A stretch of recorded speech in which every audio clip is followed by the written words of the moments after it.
તે સોમનાથ મિત્રો, આજે અમે જઈએ છીએ ભાણવડ માંગણાવાળાની જગ્યાએ અને બતાવીએ ત્યાં કેવું છે લોકેશન.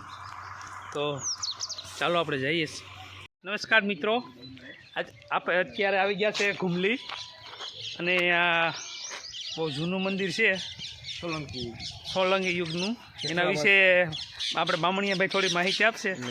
બામણીયાભાઈ કેમ થોડું ચાલી ગયા, તમે 2 વાર આવી ગયા.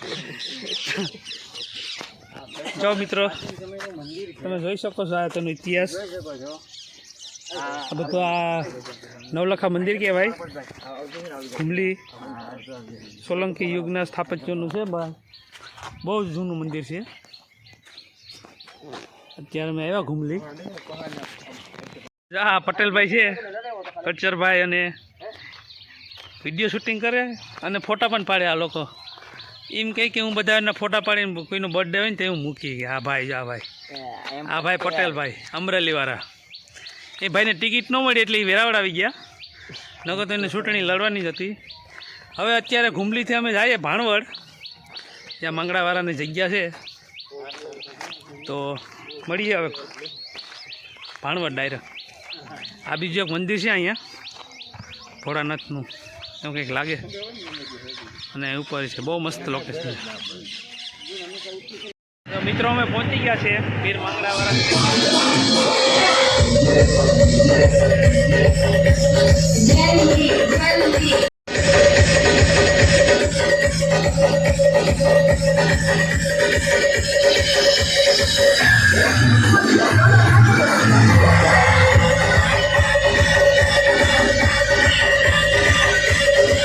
મિત્રો તમે આ વડલો જોઈ શકો છો.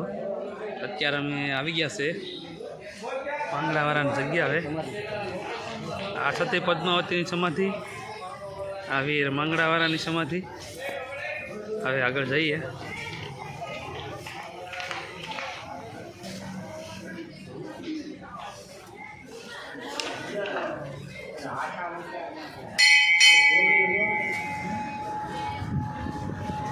બધી ફોટા છોકરાઓના.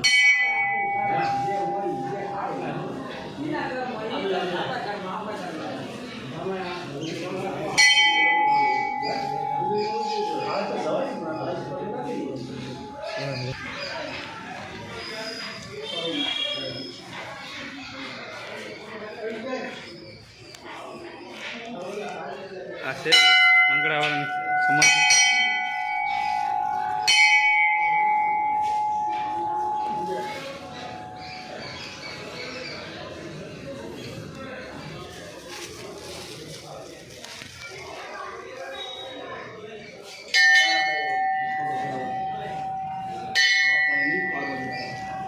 મિત્રો આ વટ છે ત્યાં દાદાએ દેહ ત્યાગ કર્યો હતો પોતાનો.